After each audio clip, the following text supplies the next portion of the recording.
Hey guys, welcome back to the channel. So today I'm going to be replacing the rear mount, or attempting to replace the rear mount on this 4G Eclipse.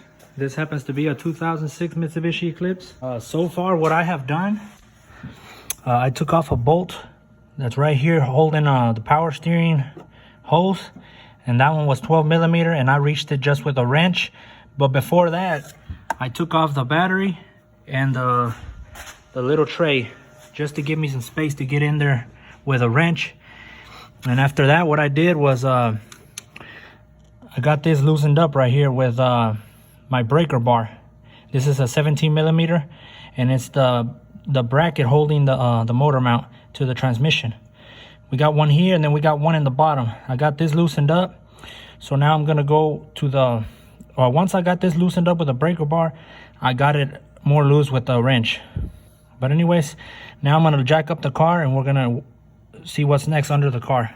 All right guys, what I did next was take out the two 14 millimeter bolts here. There's one on this side and one on this side, and I actually had to take one off of here that's in the middle because it was in my way. I couldn't take off the other bolt off, but they were all 14 millimeters and they're all the same size, so no worries. All right, so the next step I'm gonna do is I'm gonna take off this center member here. 17 millimeters, two here and two here.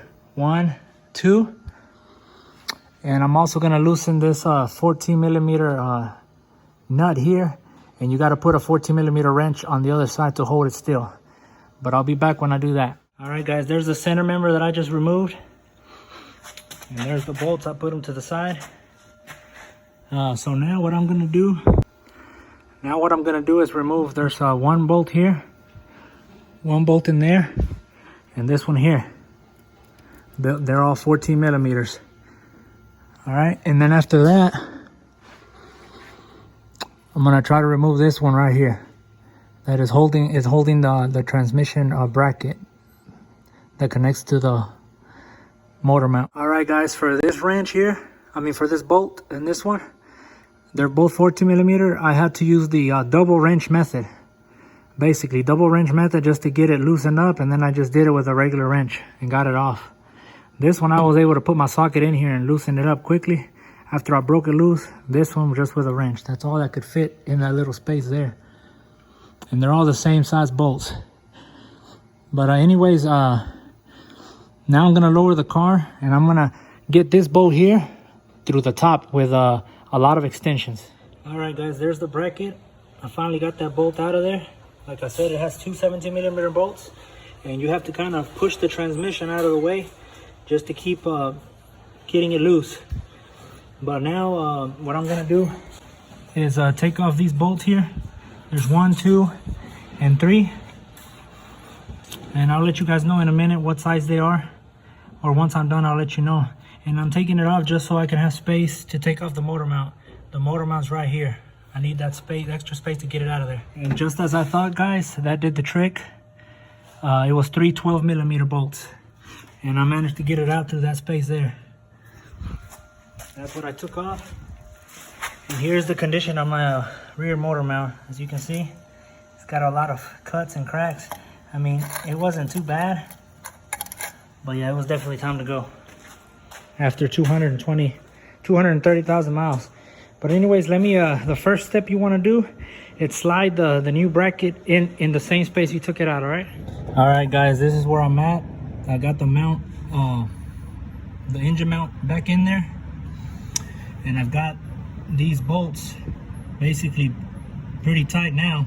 I just got to torque them down. That's the two 17 millimeter bolts holding the transmission bracket to the transmission, and that's going to be 67 foot-pounds.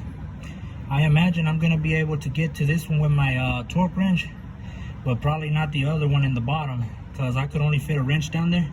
We might have to use the 2-wrench method again to tighten it up. But I did use some thread locker blue medium strength. That way there's not a big chance of them backing out. All right guys, and to put this bolt through here, this middle bolt, the pin, I did have to jack up the transmission to get it through there. All right, But once I get these torqued down, I'll get back to you. All right, guys, so the service manual for our car calls for hand tightening this one and the one straight across from it, which is here, which I got it started. This one I was able to tighten it from here. I did have to get a long flathead screwdriver just to move the mount that way a little bit, so I could get it aligned. And this one I had to put my extension in and get it started from the top. All right, but after you do that, and I went ahead and did this just so I could get the mount straight. I've started it and I got this one started, but the manual calls to start finger tight this and the one across from it, and then it says to tighten this up all the way. So that's what I'm gonna do now, and that's gonna be 45 foot-pounds. All right, guys, so I finished torquing this down.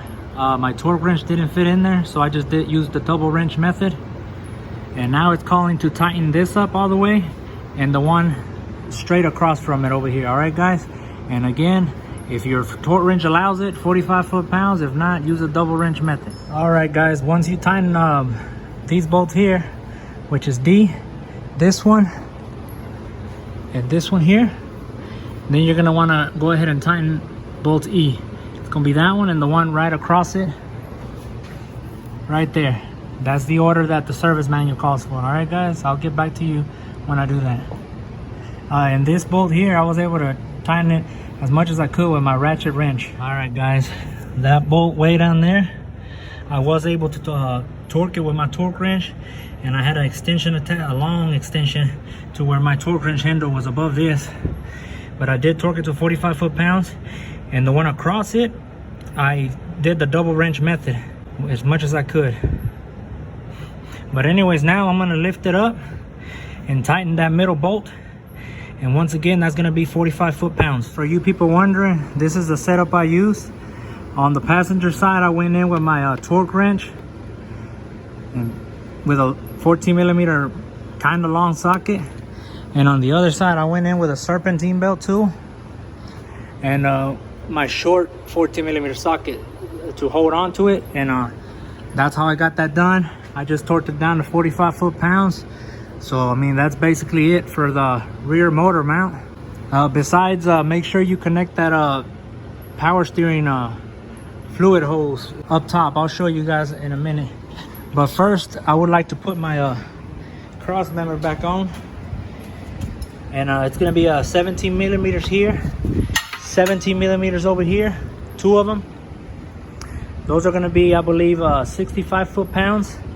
And this one's gonna be 45 foot-pounds once again, guys. But I'll get back to you when I do that. All right, guys, and that's the bracket I was talking to you about, the power steering. Go ahead and tighten that 12mm bolt.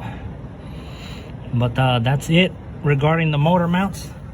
After that, put your thingy back on first. It's gonna have the 3 bolts. And then put this on top of here. That hole aligns with this. Put your battery back on. But that's it, guys. I'm not gonna sit here and lie to you and say this was easy peasy. It was not easy peasy. This was my first time doing a motor mount. If I can do it, you can too, especially now that you have this video. But anyways, it took me a good 6 hours. Like I said, it's my first time doing it. YouTube videos make it look easy, but once you get in there, there's stuff you don't know, little tips and tricks that you learn along the way. But anyways, like, comment, subscribe.